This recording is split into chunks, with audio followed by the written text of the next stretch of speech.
Ryan Castle says, how do you find the right balance of politics and everything else? I'm an engineering university student. Hurrah! Congratulations, Ryan. Who's become very involved with the Hyperloop project and have cut back severely on the podcast, YouTube, etc. from you, Ben Shapiro, Andrew Clavin, Crowder, Milo Horowitz, VDH, etc. in the past few months. What do you think about keeping up with politics, even if my courses, clubs, and career are apolitical?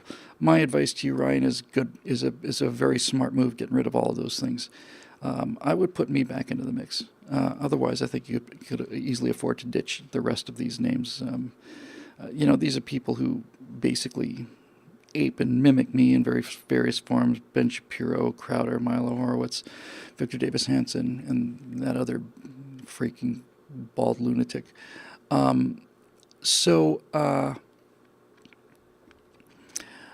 In all seriousness, you need to detach.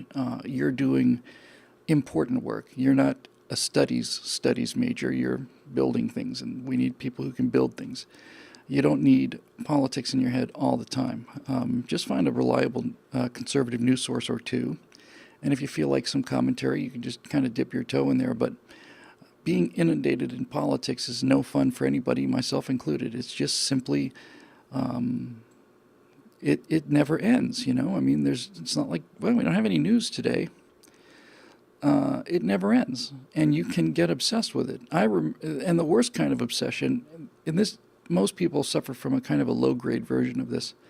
But I remember, and you probably had this experience too, when something monumental happens, like 9/11, let's say. Or I remember this most clearly during the first Gulf War when CNN was still pretty new. When something monumental happens, you want to find out what the next piece of news is, and you will sit and watch the news for 3 or 4 hours, and they'll just tell the same story again and again and again because you want the breaking news. You want to be there. Has the, what's happened now? Okay, so both towers are down. And now what? And the crash in Pennsylvania. Okay, and the Pentagon. Oh my God. Now what? Now what? Now what? 3 hours, 5 hours, 7 hours. Does that mean we're okay? Does it mean we're okay tomorrow? That kind of thing. You can get really, really, really hooked up on that. Somebody just said to my friend Foghorn, Viper Check, F-16 driver, thanks very much for keeping us safe. Normally that's the kind of sentiment that I would absolutely endorse, Bob, but you haven't really seen Foghorn fly. And I don't know if safe is the word you'd really want to apply in a case like this. I've been with these guys down in that airfield just south of Tampa, whose name will come back to me when I've forgotten it. Something airport. And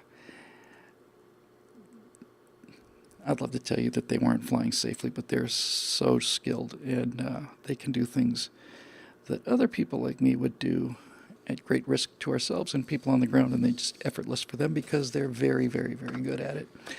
So anyway, thank you.